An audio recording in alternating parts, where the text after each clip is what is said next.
Alhamdulillah Rabbil Alameen. Nahmaduhu wa nasta'inuhu wa nu'minu bihi wa natawakkalu alayhi wa na'udhu billahi min shururi anfusina wa min sayyiati a'malina. Man yahdihillahu fala mudilla lahu wa man yudlil falan tajida lahu waliyyan murshida. اللهم صل على محمد وعلى آل محمد كما صليت على إبراهيم وعلى آل إبراهيم إنك حميد مجيد. اللهم بارك على محمد وعلى آل محمد كما باركت على إبراهيم وعلى آل إبراهيم إنك حميد مجيد. أما بعد فإن خير الحديث كتاب الله وخير الهدي هدي محمد صلى الله عليه وسلم وشر الأمور محدثاتها وكل محدثة بدعة وكل بدعة ضلالة وكل ضلالة في النار. يا أيها الذين آمنوا اتقوا الله حق تقاته ولا تموتن إلا وأنتم മുസ്ലിമൂൻ. സ്നേഹമുള്ള സത്യവിശ്വാസികളെ, വിശ്വാസിനികളെ, ലോകരക്ഷിതാവും പ്രപഞ്ചങ്ങളുടെ പരിപാലകനുമായ അള്ളാഹുവിന്റെ ആജ്ഞാനിർദ്ദേശങ്ങൾ ജീവിതത്തിന്റെ എല്ലാ മേഖലകളിലും പാലിക്കണമെന്ന് ഉണർത്തുകയാണ്, ഓർമ്മപ്പെടുത്തുകയാണ്. റഹ്മാനായ റബ്ബ് നമ്മുടെ കൂടിച്ചേരൽ ഉഖ്റവിയായ ലോകത്തേറെ നന്മകൾ ലഭിക്കുന്ന അമലുകളിൽ ഉൾപ്പെടുത്തി അനുഗ്രഹിക്കുമാറാകട്ടെ. പ്രിയപ്പെട്ട സത്യവിശ്വാസികളെ, ഏറെ ഗൗരവത്തോടുകൂടി നമ്മൾ ശ്രദ്ധിക്കേണ്ടുന്ന ഒരു വിഷയത്തെക്കുറിച്ചാണ് സംസാരിക്കുന്നത്.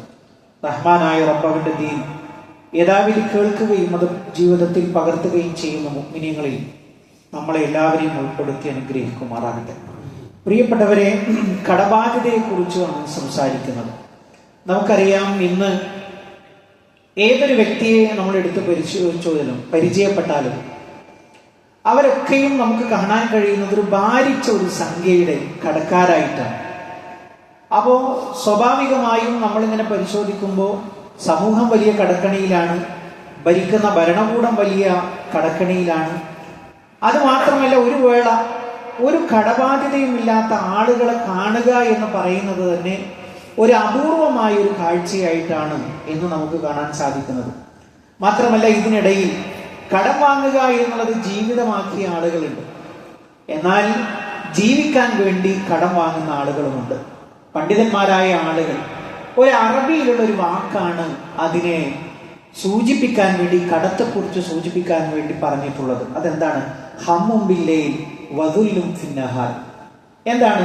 രാത്രിയുടെ ദുഃഖം, അതേപോലെ തന്നെ പകലിലെ എന്താണ് ഒരു നിന്ദ്യത.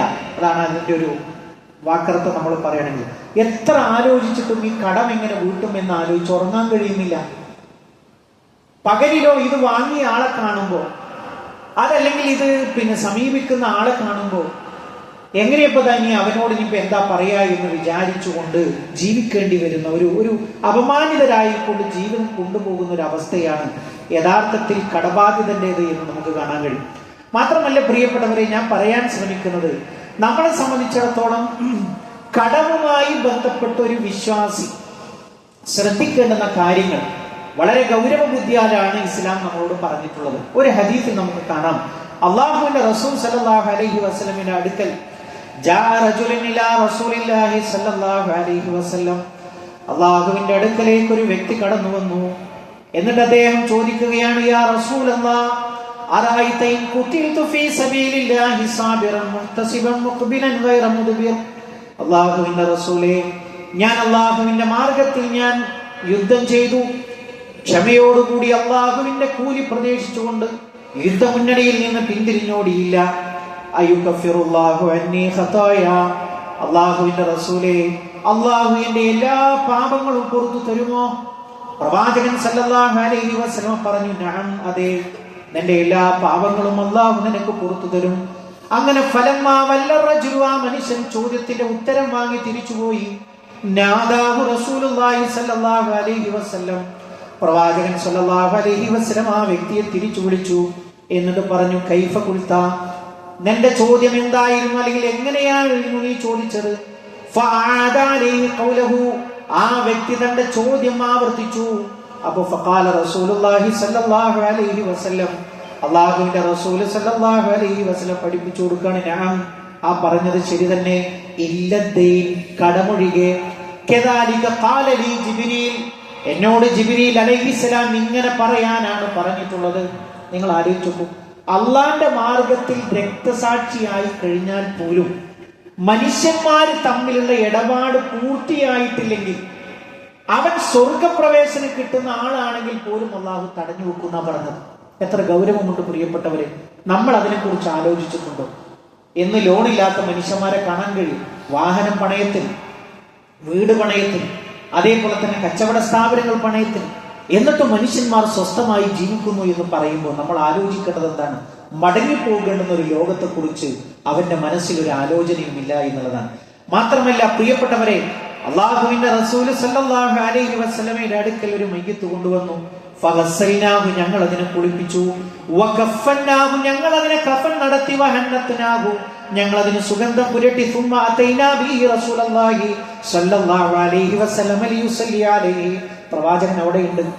പ്രവാചകൻ ഇമാമ് നിന്ന് നിസ്കരിച്ചാൽ ആ മയ്യത്തിന് ഒരു പ്രത്യേകതയുണ്ട്. ഞങ്ങൾ ഇതൊക്കെ പൂർത്തിയാക്കിയിട്ട് പ്രവാചകനായും മയ്യത്തിന് വേണ്ടി നിസ്കരിക്കാൻ വേണ്ടിയിട്ട് പ്രവാചകന്റെ അടുക്കലേക്ക് കൊണ്ടുചെന്നു. അപ്പോഴോ പ്രവാചകൻ സല്ലല്ലാഹു അലൈഹി വസല്ലമ 2 അടി മുന്നോട്ട് വെച്ചിട്ട് പറഞ്ഞു, തിരിഞ്ഞെന്ന് ചോദിക്കാം, ആ അലൈഹി ദൈനുൻ, ഈ മയ്യത്തിന്റെ മേൽ വല്ല കടബാധ്യതയുമുണ്ടോ? കടബാധ്യതയുമുണ്ടോ? ഇല്ല. അപ്പൊ ഞങ്ങൾ പറഞ്ഞു, ദീനാറാനി, 2 ദീനാർ അല്ലാഹുവിന്റെ റസൂലേ, അദ്ദേഹത്തിന് കടമുണ്ട്. അപ്പോഴോ പ്രവാചകൻ സല്ലല്ലാഹു അലൈഹി വസല്ലം മാറി നിൽക്കുകയാണ്. എന്താ മാറി നിൽക്കുന്നു? നിങ്ങൾ നിസ്കരിച്ചോളി. പ്രവാചകൻ കൽപ്പിക്കുകയാണ്, നിങ്ങൾ നിസ്കരിച്ചോളി. എന്നിട്ട് പ്രവാചകൻ മാറി നിൽക്കണം.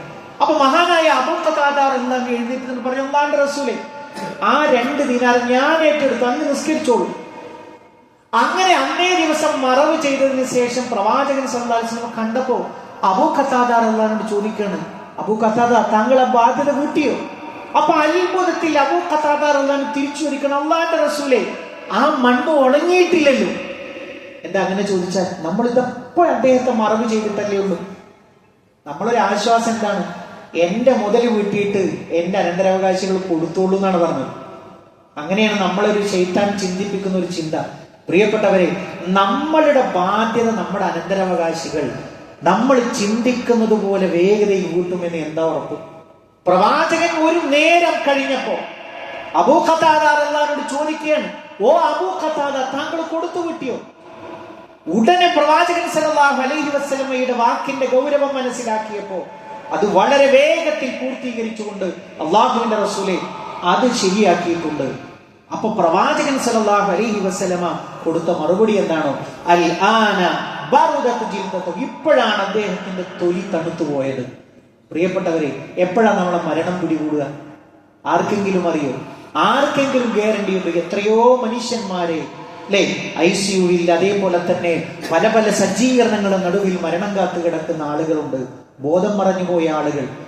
രാവിലെ പ്രഭാതത്തിൽ ഓരോ മനുഷ്യനും എഴുന്നേൽക്കുന്നത് എനിക്കൊരു പ്രദോഷമുണ്ട് എന്ന് കരുതിയിട്ടാണ്. പക്ഷേ അള്ളാഹുവല്ലേ നമ്മുടെ വിഷയത്തിൽ തീരുമാനമെടുക്കേണ്ടത്. ഒരു വാഹനാപകടം, ഒരു കുഴഞ്ഞു വീഴൽ, ഇതിലൊക്കെ എത്രയേ ഉള്ളൂ നമ്മുടെ ജീവിതം. അതുകൊണ്ട് ഏത് സമയത്തും മരണം പിടികൂടുമ്പോൾ ഒരു ബാധ്യത, ഒരു മനുഷ്യന് ഒരു ഹക്കില്ല എന്ന് ഉറപ്പിക്കാൻ നമുക്ക് സാധിക്കുമോ എന്നുള്ളതാണ്. ഒരു വിശ്വാസിയെ സംബന്ധിച്ചിടത്തോളം അള്ളാഹുവിന്റെ റസൂൽ സല്ലല്ലാഹു അലൈഹി വസല്ലം പറയാൻ, മൻ നഖദ അംവാലൻ നാസ്, ആരെങ്കിലും ജനങ്ങളിൽ നിന്ന് വായ്പ വാങ്ങി, എങ്ങനെ നീയത്തോടുകൂടി യുരീദു അദാഅഹ, ഒരു കഷ്ടപ്പാട് കൊണ്ടാണ്, അതിൽ നിന്ന് കരകയറാൻ വേണ്ടിയിട്ടാണ്. അതൊരു ശീലമല്ല, അതൊരു പതിവല്ല, പെട്ടെന്ന് അത് പൂർത്തീകരിച്ചു കൊടുക്കണം എന്ന് വിചാരിച്ചിട്ടാണ് കടം വാങ്ങിയത്. അപ്പോഴോ അള്ളാഹു കൂടി അവനെ സഹായിക്കുന്നതാണ്. അള്ളാഹു കൂടി സഹായിക്കുമെന്നാണ്. എന്നാൽ ഒരാൾ ഇത് കൊടുത്തു വിട്ടാൻ ഉദ്ദേശമേ ഇല്ലെങ്കിലോ അവൻ ഒരിക്കലും ആ ബാധ്യത പൂർത്തീകരിക്കാൻ കഴിയില്ല എന്നാണ്. പ്രിയപ്പെട്ടവരെ, നമ്മളെ സംബന്ധിച്ചിടത്തോളം ആലോചിക്കേണ്ടുന്ന ഒരു കാര്യമാണ് ഇവിടെ വിശദീകരിച്ചത്. മാത്രമല്ല അള്ളാഹുവിന്റെ റസൂൽ സല്ലല്ലാഹു അലൈഹി വസല്ലം മഹദി ഉമ്മുൽ മുഅ്മിനീൻ ആയിഷ റളിയല്ലാഹു അൻഹ പഠിപ്പിക്കുന്ന ഒരു ഹദീസിൽ നമുക്ക് കാണാൻ കഴിയും. നമസ്കാരാനന്തരം അല്ലാഹുവിന്റെ റസൂൽ പ്രാർത്ഥിക്കാറുണ്ട്, അല്ലാഹുമ്മ ഇന്നി അഊദു ബിക മിനൽ മഅ്സമി വൽ മഗ്റം. അല്ലാഹുവേ, കടബാധ്യതയിൽ നിന്ന് നിന്നോട് ഞാൻ കാവലിനെ ചോദിക്കുന്നു. അപ്പൊ പ്രവാചകൻ സല്ലല്ലാഹു അലൈഹി വസല്ലമയോട് മഹദി ചോദിക്കുകയാണ്, അല്ലാഹുവിന്റെ റസൂലേ, അങ്ങ് ധാരാളമായി കടബാധ്യതയിൽ നിന്ന് കാവൽ ചോദിക്കുന്നുവല്ലോ. നമ്മൾ ആലോചിക്കണം, പ്രവാചകൻ സല്ലല്ലാഹു അലൈഹി വസല്ലം സമ്പന്നനാണോ? അതിൽ എത്രമാത്രം സമ്പത്തിന്റെ വിഷയത്തിൽ സൂക്ഷ്മത പുലർത്തി, എന്നിട്ട് പോലും ആ പ്രവാചകൻ ഇത് ചെയ്തതിനെ മഹദി ചോദിക്കുകയാണ്, അല്ലാഹുവിന്റെ റസൂലേ, എന്തിനാ അങ്ങ് ധാരാളമായി ഇത്രയും കാവൽ ചോദിക്കുന്നത്? അപ്പൊ പ്രവാചകന്റെ മറുപടി എന്താണെന്ന്, ഇന്ന റജുല ഇദാ ഗരിമ, ഒരാൾ കടം വാങ്ങിയാൽ അയാൾ എന്ത് ചെയ്യും? ഹദ്ദസ ഫകദബ, അയാൾ സംസാരിക്കും, നുണ പറയും. ഇന്നില്ലട്ടോ, നാളെ തരാം, എന്നാൽ നാളെ കൊടുക്കാൻ കഴിയില്ല. അത് അവൻ ഇന്ന് തന്നെ ബോധ്യമുണ്ട്. പക്ഷെ അവൻ പറയണത്, നാളെയും അവൻ പറയണത്, ഞാൻ നാളെ തരാട്ടോ. അവൻ സംസാരിച്ചാൽ കളവ് പറയും. അതേപോലെ തന്നെ കരാറ് ചെയ്താൽ അവൻ ലംഘിക്കും. ഒരു മുഅ്മിനിന്റെ ഏറ്റവും നല്ല 2 ക്വാളിറ്റിയാണിത്. അവൻ നല്ലതേ പറയൂ, നുണ പറയില്ല. പിന്നെയോ, അവൻ പറഞ്ഞാൽ അത് അപ്പടി പ്രവർത്തിക്കുന്നവനാണ്. ഈ 2 ക്വാളിറ്റിയും ഒരു മുഅ്മിനിന് നഷ്ടപ്പെടും എന്ത് സംഭവിച്ചാൽ? കടബാധ്യത വന്നു കഴിഞ്ഞാൽ എന്നുള്ളത് പ്രവാചകൻ സല്ലല്ലാഹു അലൈഹി വസല്ലമ നമ്മളെ പഠിപ്പിക്കുകയാണ്. മാത്രമല്ല, അല്ലാഹുവിന്റെ റസൂല് സല്ലല്ലാഹു അലൈഹി വസല്ലമയുടെ മറ്റൊരു പ്രാർത്ഥനയിൽ നമുക്ക് കാണാം, അല്ലാഹുമ്മ ഇന്നി അഊദു ബിക മിനൽ ഹമ്മി വൽ ഹസൻ. അല്ലാഹുവേ, ഹമ്മിൽ നിന്ന്, മനോദുഃഖത്തിൽ നിന്ന്, അതേപോലെ തന്നെ വിഷമത്തിൽ നിന്ന് നിന്നോട് കാവലിനെ ചോദിക്കുന്നു. വഅഊദു ബിക മിനൽ അജ്സി വൽ കസ്ൽ. അല്ലാഹുവേ, മടിയിൽ നിന്നും അശക്തിയിൽ നിന്നും നിന്നോട് കാവലിനെ ചോദിക്കുന്നു. വഅഊദു ബിക മിനൽ ജുബ്നി വൽ ബുഖൽ. അല്ലാഹുവേ, പിശുക്കിൽ നിന്നും ഭീരുത്വത്തിൽ നിന്നും നിന്നോട് ഞാൻ കാവലിനെ ചോദിക്കുന്നു. വഅഊദു ബിക മിൻ ഗലബത്തിദ് ദീൻ. അല്ലാഹുവേ, കടബാധ്യതനായിട്ട് അല്ലെങ്കിൽ കടം കയറുന്നവനായി ജീവിക്കുന്ന ഒരു സാഹചര്യത്തിൽ നിന്ന് അല്ലാഹുവേ, നിന്നോട് ഞാൻ കാവലിനെ ചോദിക്കുന്നു എന്ന് പ്രവാചകൻ സല്ലല്ലാഹു അലൈഹി വസല്ലമ ദുആ ചെയ്യാറുണ്ടായിരുന്നു എന്ന് നമുക്ക് കാണാൻ കഴിയും. മാത്രമല്ല, പ്രവാചകൻ സല്ലല്ലാഹു അലൈഹി വസല്ലമയുടെ മറ്റൊരു വാചകത്തിൽ നമുക്ക് കാണാം, യഗ്ഫിറു ലിശ്ശഹീദി കുല്ല ദംബിൻ ഇല്ല ദീൻ. ഷഹീദിന് എല്ലാ തിന്മകളും അവൻ്റെത് പുറത്തു കൊടുക്കും, ഇല്ല ദീൻ, കടബാധ്യത ഒഴികെ. അതുകൊണ്ട് പ്രിയപ്പെട്ട മുഅ്മിനീങ്ങളെ, മുഅ്മിനാത്തുകളെ, നമ്മളെ സംബന്ധിച്ചിടത്തോളം പ്രിയപ്പെട്ടവരെ, നമ്മുടെ ജീവിതം നമ്മൾ ക്രമീകരിച്ചാൽ ഒരു പരിധി വരെ ഇത്തരത്തിലുള്ള മഹാമാരിയിൽ നിന്ന് നമുക്ക് രക്ഷപ്പെടാൻ കഴിയും. അല്ലാഹുവിനെ നമ്മൾ ഭയപ്പെടണം. പ്രിയപ്പെട്ടവരെ, പട്ടിണി കിടന്നാലും മറ്റൊരുവന്റെ ഹക്കുമായി മരണപ്പെട്ടു പോകുന്നത് ഒരിക്കലും നമ്മൾ അവകാശികളാണെങ്കിൽ പോലും സ്വർഗത്തിലേക്ക് നമ്മളെ പ്രവേശിപ്പിക്കുകയില്ല. കാര്യം എന്താണ്? ഇവിടെ പടപ്പുകളുമായിട്ടുള്ള ഹക്കിടപാടുകൾ പൂർത്തിയാക്കിയിട്ടില്ല. ഹക്കിന്റെ വിഷയത്തിൽ എത്രമാത്രം നീതിവാനാണല്ലോ അല്ലാഹു. അവൻ നീതിയുടെ ലോകത്തിലേക്കാണ് നമ്മളെ കൊണ്ടുപോകുന്നത്. ഒരു മനുഷ്യന്റെ ഒരു നയാ പൈസ നമ്മുടെ ശരീരത്തിലേക്ക് വന്നാൽ, അധ്വാനത്തിലേക്ക് വന്നാൽ, എന്തിനാ നമ്മൾ കടം വാങ്ങിയത്? നമുക്ക് വേണ്ടിയല്ല, നമ്മുടെ കുടുംബത്തിന് വേണ്ടിയിട്ടല്ല, സമൂഹത്തിൽ ഉന്നതമായി ജീവിക്കാൻ വേണ്ടി, നല്ല വാഹനത്തിൽ സഞ്ചരിക്കാൻ വേണ്ടി, നല്ല വീട്ടിൽ പാർക്കാൻ വേണ്ടി, ഇതൊക്കെ ആവശ്യം തന്നെ പ്രിയപ്പെട്ടവരെ. പക്ഷേ മരണം ഏത് സമയത്തും വെളിപ്പാട് അകലെയുണ്ട് എന്ന ഓർമ്മയിൽ നിന്ന് നമ്മുടെ ജീവിതം ഉള്ളതിൽ തൃപ്തിപ്പെടാനും ചുരുക്കി ജീവിക്കുവാനും നമ്മൾ സന്നദ്ധമാവുകയുള്ളൂ എന്ന ഒരു ഓർമ്മപ്പെടുത്തൽ നടത്തിക്കൊണ്ട് പ്രിയപ്പെട്ടവരെ, ഈ ഒരു മഹാദുരന്തത്തിന്റെ വിഷയം നമ്മൾ ഗൗരവമായി സജീവമായി നമ്മൾ ശ്രദ്ധിക്കണമെന്ന് ഓർമ്മപ്പെടുത്തുകയാണ്. അല്ലാഹു സുബ്ഹാനഹു തആല അവന്റെ വിധിവിലക്കുകൾ അനുസരിച്ച് ജീവിക്കുന്ന മുഅ്മിനീങ്ങളിൽ നമ്മളെ എല്ലാവരെയും ഉൾപ്പെടുത്തി അനുഗ്രഹിക്കുമാറാകട്ടെ.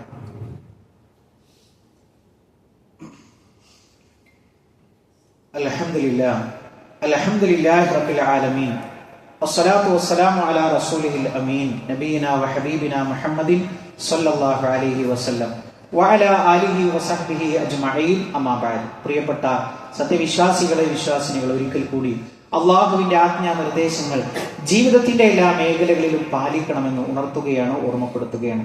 പ്രിയപ്പെട്ടവരെ, നമ്മുടെ വുളൂവുമായി ബന്ധപ്പെട്ട് നമ്മൾ നിസ്സാരമാക്കി കളയുന്ന അല്ലെങ്കിൽ മറന്നു കളയുന്ന, ഒഴിവാക്കി കളയുന്ന ഏതാനും ചില സുന്നത്തുകളെ ഓർമ്മപ്പെടുത്താനാണ് ആഗ്രഹിക്കുന്നത്. നമുക്ക് എല്ലാവർക്കും അറിയാവുന്നതുപോലെ അള്ളാഹുവിന്റെ റസൂൽ സല്ലല്ലാഹു അലൈഹി വസല്ലം ശുചീകരണ അല്ലെങ്കിൽ നമ്മൾ വാഷ്റൂമിൽ പ്രവേശിക്കുന്ന സമയത്ത്, ബാത്റൂമിലേക്ക് പ്രവേശിക്കുന്ന സമയത്ത് പ്രവാചകൻ സല്ലല്ലാഹു അലൈഹി വസല്ലമ ഇടതുകാല് മുണ്ടിച്ചിട്ടാണ് കയറാറുള്ളത്. അതിൽ നിന്ന് പുറത്തിറങ്ങുന്ന സമയത്ത് വലതുകാലാണ് മുണ്ടിക്കാറുള്ളത് എന്ന് പ്രവാചകൻ സല്ലല്ലാഹു അലൈഹി വസല്ലമയുടെ മാതൃകയിൽ നമുക്ക് കാണാൻ കഴിയും. ഇതൊക്കെ നമ്മൾ പഠിച്ചിട്ടുള്ളതാണ്, മദ്രസയിലൊക്കെ നമ്മൾ അത് കേട്ട് മനസ്സിലാക്കിയിട്ടുള്ളതാണ്. പക്ഷെ പ്രവൃത്തി പദത്തിൽ നമ്മൾ കൊണ്ടുവരുന്നുണ്ടോ എന്ന് ആലോചിക്കാൻ വേണ്ടി സൂചിപ്പിച്ചു എന്ന് മാത്രമല്ല പ്രവാചകൻ സല്ലല്ലാഹു അലൈഹി വസല്ലമ ബാത്റൂമിലേക്ക് പ്രവേശിച്ചു കഴിഞ്ഞാൽ ഇങ്ങനെ ദുആ ചെയ്യാറുണ്ടായിരുന്നു. അല്ലാഹുമ്മ ഇന്നി അഊദു ബിക മിനൽ ഖുബുസി വൽ ഖബായിസ് എന്ന് പ്രാർത്ഥിക്കാറുണ്ടായിരുന്നു. അതേപോലെ തന്നെ അവിടെ നിന്ന് പുറത്തിറങ്ങുന്ന സമയത്ത് ഗുഫ്രാനക എന്നും പ്രവാചകൻ സല്ലല്ലാഹു അലൈഹി വസല്ലമ ദുആ ചെയ്യാറുണ്ടായിരുന്നു. രണ്ടാമത്തെ ഒരു കാര്യം എന്ന് പറയുന്നത് മഹാനായ റസൂലുള്ളാഹി സ്വല്ലല്ലാഹു അലൈഹി വസല്ലമയുടെ ഒരു മാതൃകയാണ്. വുളു എടുക്കുന്ന സമയത്ത് അതിനു മുമ്പ് പ്രവാചകൻ മിസ്വാക്ക് ചെയ്യാറുണ്ടായിരുന്നു. ഒരു ഹദീസിൽ നമുക്ക് ഇങ്ങനെ കാണാൻ കഴിയും, ലൗലാ അനശുക്ക അലാ ഉമ്മത്തി ലഅമർതുഹും ബിസിവാക്കി മഅ കുല്ലി വുളു. എൻ്റെ ഉമ്മത്തിന് പ്രയാസമില്ലായിരുന്നുവെങ്കിൽ എല്ലാ വുളുവിന്റെ കൂടെയും മിസ്വാക്ക് ചെയ്യാൻ വേണ്ടി ഞാൻ കൽപ്പിക്കുമായിരുന്നു എന്ന് പ്രവാചകൻ സല്ലല്ലാഹു അലൈഹി വസല്ലമ പഠിപ്പിച്ചതായിട്ട് നമുക്ക് കാണാൻ കഴിയും. മാത്രമല്ല പ്രവാചകൻ സല്ലല്ലാഹു അലൈഹി വസല്ലമയുടെ ഒരു വലിയ ഒരു ഗുണമായിട്ട് ഈ ഒരു ഹദീസ് നമുക്ക് കാണാൻ കഴിയും. അതേപോലെ തന്നെ മൂന്നാമത്തെ ഒരു കാര്യം എന്ന് പറയുന്നത് നമ്മൾ മൂക്കിൽ വെള്ളം കയറ്റി ചീറ്റുക, വായിൽ വെള്ളം കുപ്പിളിക്കുക, ഒറ്റ കോരൽ കൊണ്ട് ഇത് ചെയ്യണം എന്നുള്ളതാണ്. നമ്മൾ 3 തവണയായിട്ട് ചെയ്യാറുണ്ടല്ലോ. ആദ്യം ഈ ഒരു കോരൽ കൊണ്ട് മൂക്കിൽ വെള്ളം കയറ്റി ചീറ്റുകയും വായിൽ വെള്ളം കുപ്പിളിക്കുകയും ചെയ്യുക, പിന്നീട് രണ്ടാമതും, അങ്ങനെ 3 തവണ ചെയ്യണം എന്നുള്ളത് പ്രവാചകൻ സല്ലല്ലാഹു അലൈഹി വസല്ലമ പഠിപ്പിച്ചതായിട്ട് നമുക്ക് കാണാൻ കഴിയും. നാലാമത്തെ ഒരു കാര്യം സൂചിപ്പിക്കുവാനുള്ളത് വുദൂഇന്റെ അവയവങ്ങൾ പൂർത്തിയാക്കി കഴുകണം. മിക്കവാറും ആളുകളുടെ വുദൂ എടുത്ത് നമ്മൾ പരിശോധിച്ചു കഴിഞ്ഞാൽ ഇപ്പോൾ നമ്മൾ മുഖം എങ്ങനെയാണ് കഴുകേണ്ടത്? മുഖം നമ്മൾ കഴുകുന്നത് ഈ ഒരു ഭാഗം, ഇപ്പൊ ചെറിയ മക്കളൊക്കെ ഞാൻ സൂചിപ്പിച്ചിട്ടാണ് അവരെ മനസ്സിൽ കണ്ടുകൊണ്ടാണ് പറയുന്നത്. ഇവിടെ എങ്ങനെ കഴുകുന്നത് കാണാം. ശരിക്കും അതിന് പണ്ഡിതന്മാരായ ആളുകൾ ഒരു അതിര് നിശ്ചയിച്ചിട്ടുണ്ട്. ഒരു ചെവിക്കുറ്റി മുതൽ മറ്റേ ചെവിക്കുറ്റി വരെ, അതേപോലെ തന്നെ മുടി മുളക്കുന്ന സ്ഥലം മുതൽ താടിയിൽ വരെ ഈ ഒരു പരിധി നനയണം. അതേപോലെ തന്നെ നമ്മുടെ മുട്ട് കഴുകുന്ന സമയത്ത് ഈ മുട്ട് ഉൾപ്പെടെ എന്ന് നമ്മുടെ ഫിഖഹിന്റെ കിതാബുകളിലൊക്കെ കാണാൻ കഴിയും. അതേപോലെ തന്നെ കാല് കഴുകുമ്പോൾ ഞെരിയാണി ഉൾപ്പെടെ. അപ്പൊ ഇത് പൂർത്തിയായില്ലെങ്കിൽ അതിന്റെ മുകളിൽ നമസ്കരിക്കുന്ന നിസ്കാരത്തിന്റെ അവസ്ഥ എന്തായിരിക്കും പ്രിയപ്പെട്ടവർ? അത് കബൂലാവും. വുളു ശരിയായിട്ടില്ലെങ്കിൽ നിസ്കാരം ശരിയാവില്ല. ആ കാര്യം പ്രത്യേകമായി ശ്രദ്ധിക്കണം എന്നുള്ളതാണ് സൂചിപ്പിക്കുവാനുള്ളത്. അതേപോലെ തന്നെ അഞ്ചാമത്തെ ഒരു കാര്യം എന്ന് പറയുന്നത് വുളു എടുക്കുന്ന പ്രവാചകൻ ഒരു മുദ്ദു വെള്ളം കൊണ്ട് വുളു എടുത്തിട്ടുണ്ട്. മാത്രമല്ല ഒരു ഹദീസിലൊക്കെ നമ്മൾ ഒഴുകുന്ന പുഴയിലാണെങ്കിൽ പോലും വെള്ളം വുളു എടുക്കാൻ ആ ഒരു പരിധിയിൽ കവിഞ്ഞ വെള്ളം ഉപയോഗിക്കാൻ പാടില്ല. ഇപ്പൊ നമ്മുടെയൊക്കെ പള്ളികളിലൊക്കെ കണ്ടേ, അപ്പൊ അങ്ങനെ വെറുതെ ഒരു മുദ്ദുകൊണ്ട് വുളു എടുക്കാൻ കഴിയുന്ന അത്രയുള്ള വുളുവിന്റെ അവയവങ്ങൾ കഴുകൽ, ആ ഒരു മാതൃക പ്രവാചകൻ സല്ലല്ലാഹു അലൈഹി വസല്ലമയിൽ നിന്നുള്ളത് കിട്ടിയത് നമ്മൾ പ്രാവർത്തികമാക്കണമെന്നാണ് സൂചിപ്പിക്കുവാനുള്ളത്. ആറാമത്തെ ഒരു കാര്യം, പ്രവാചകൻ സല്ലല്ലാഹു അലൈഹി വസല്ലമ വുളു എടുത്തു കഴിഞ്ഞാൽ ഇപ്രകാരം പ്രാർത്ഥിക്കാറുണ്ടായിരുന്നു, അഷ്ഹദു അല്ലാ ഇലാഹ ഇല്ലല്ലാഹ് വ അന്ന മുഹമ്മദൻ അബ്ദുല്ലാഹി വ റസൂലുഹു. മറ്റൊരു പ്രാർത്ഥന കൂടി അതിനോട് ചേർത്ത് നമുക്ക് കാണാൻ കഴിയും, അല്ലാഹുമ്മ ജഅൽനി മിനൽ തവ്വാബീന വജഅൽനി മിനൽ മുതതഹിരീൻ. ഇതിന്റെ ഫളായിൽ എന്താണ് പ്രിയപ്പെട്ടവരെ? സ്വർഗത്തിന്റെ 8 കവാടങ്ങൾ ആ ഒരു പ്രാർത്ഥിച്ചതിനു വേണ്ടി. അപ്പൊ ഇത് ഒരു വുദൂവിന് വേണ്ടി മാത്രമല്ല, എല്ലാ വുദൂവിനു ശേഷവും ഇത് ദായിമായി കൊണ്ടു നടക്കുന്ന ഒരാൾക്ക് സ്വർഗത്തിന്റെ 8 കവാടങ്ങളിലൂടെ പ്രവേശിക്കാൻ കഴിയുമെന്നൊരു ഹദീസ് നമ്മൾ പ്രത്യേകമായിട്ട് ശ്രദ്ധിക്കുക. അവസാനിപ്പിക്കുമ്പോൾ പറയാനുള്ളത്, പ്രിയപ്പെട്ടവരെ, എല്ലാ വുദൂവിന്റെ കൂടെയും 2 റക്അത്ത് നിസ്കാരമുണ്ട്. നമ്മൾ പ്രത്യേകം ശ്രദ്ധിക്കുക. എപ്പോൾ വുദൂ എടുത്താലും പ്രവാചകൻ സല്ലല്ലാഹു അലൈഹി വസല്ലമ 2 റക്അത്ത് നിസ്കരിക്കാൻ നമുക്ക് അനുവാദം നൽകിയിട്ടുണ്ട്. ആ ഹദീസ് നമ്മൾ പല സമയങ്ങളിലായിട്ട് സന്ദർഭങ്ങളിലായിട്ട് ഇവിടെ തന്നെ ചർച്ച ചെയ്തിട്ടുള്ളതാണ്. ഒരിക്കൽ പ്രവാചകൻ സല്ലല്ലാഹു അലൈഹി വസല്ലം നമസ്കാരാനന്തരം തിരിഞ്ഞെന്ന് പറയണം, ഓ ബിലാൽ, സ്വർഗത്തിൽ അങ്ങയുടെ മുമ്പ് എന്റെ മുമ്പ് അങ്ങയുടെ കാൽപാദം ഞാൻ കേട്ടു. എന്ത് അമലാണ് താങ്കൾ പുതുതായി ചെയ്യുന്നത്? അപ്പൊ ബിലാൽ റളിയല്ലാഹു അത്ഭുതമായി. ബിലാൽ റളിയല്ലാഹു പറഞ്ഞു, അല്ലാഹുവിന്റെ റസൂലേ, എപ്പോൾ ഞാൻ വുദൂ എടുത്താലും 2 റക്അത്ത് നിസ്കാരം ആദ്യം ഞാൻ ഒഴിവാക്കാറില്ല. അപ്പൊ മഹാനായ ബിലാൽ റളിയല്ലാഹു അൻഹുവിന്റെ ഒരു പ്രത്യേകതയായിട്ടാണ് ഹദീസ് ഗ്രന്ഥങ്ങളിൽ കാണുന്നത്. മാത്രമല്ല അതിന്റെ ഫളായിലുകൾ വിശദീകരിക്കുന്ന സമയത്ത് സ്വർഗപ്രവേശനം സാധ്യമാകുന്നു, ഇങ്ങനെ ഒട്ടേറെ ഫضലുകൾ അത് പറഞ്ഞിട്ടുണ്ട്. അപ്പൊ എപ്പോൾ വുദൂ എടുത്താലും അതിന്റെ കൂടെ 2 റക്അത്ത് നമസ്കാരമുണ്ട് എന്ന കാര്യം കൂടി നമ്മൾ സാന്ദർഭികമായി സൂചിപ്പിക്കുകയാണ്. പ്രിയപ്പെട്ടവരെ, ഇങ്ങനെ ഒട്ടേറെ നന്മകൾ ജീവിതത്തിന്റെ നാനാ തുറകളിലും അനുഷ്ഠിക്കേണ്ടുന്ന ഒട്ടേറെ നന്മകൾ നമുക്ക് പകർത്താനും ജീവിതത്തിൽ കൊണ്ടു നടക്കാനുമുണ്ട്. അല്ലാഹു സുബ്ഹാനഹു വ തആല ജീവിത അവസാനം വരെ മുഅ്മിനായി മുത്തഖിയായി ജീവിച്ച് മരണപ്പെട്ടു പോകാനുള്ള ഭാഗ്യം അള്ളാഹു നമുക്ക് എല്ലാവർക്കും പ്രദാനം ചെയ്യുമാറാവട്ടെ. അള്ളാഹുവെ, ഞങ്ങളുടെ കൂട്ടത്തിലെ രോഗികൾക്ക് നീ ശിഫ പ്രദാനം ചെയ്യുമാറാവട്ടെ. മാനസികവും ശാരീരികവുമായ ശിഫ അള്ളാഹുവെ അവർക്ക് എല്ലാവർക്കും നീ പ്രദാനം ചെയ്യണമേ റഹ്മാനെ. അള്ളാഹുവെ, ഞങ്ങളുടെ കുടുംബ ജീവിതത്തിൽ സന്തോഷത്തെ നീ പ്രദാനം ചെയ്യണമേ റഹ്മാനെ. അള്ളാഹുവെ, സ്വാലിഹായ മക്കളെ ഞങ്ങൾക്ക് നീ പ്രദാനം ചെയ്യണമേ റഹ്മാനെ. അള്ളാഹുവെ, ഞങ്ങളുടെ ഇണകളിൽ കൺകുളുമയെ നീ പ്രദാനം ചെയ്യണമേ റഹ്മാനെ. അല്ലാഹുവേ ഞങ്ങളുടെ മാതാപിതാക്കൾക്ക് നീ പുറത്തു കൊടുക്കണം റഹ്മാനെ. അല്ലാഹുമ്മ ഗ്ഫിർ ലിൽ മുഅ്മിനീന വൽ മുഅ്മിനാത്ത് വൽ മുസ്ലിമീന വൽ മുസ്ലിമാത്ത് അൽഅഹ്യാഇ മിൻഹും വൽ അംവാത്ത് ഇന്നക മുജീബുദ് ദഅവാതി യാ ഖാദിയൽ ഹാജാത്ത്. اللهم أجرنا من النار اللهم أجرنا من النار اللهم ربنا تقبل منا إنك أنت السميع العليم وتب علينا إنك أنت التواب الرحيم آمين آمين برحمتك يا أرحم الراحمين اللهم صل على محمد.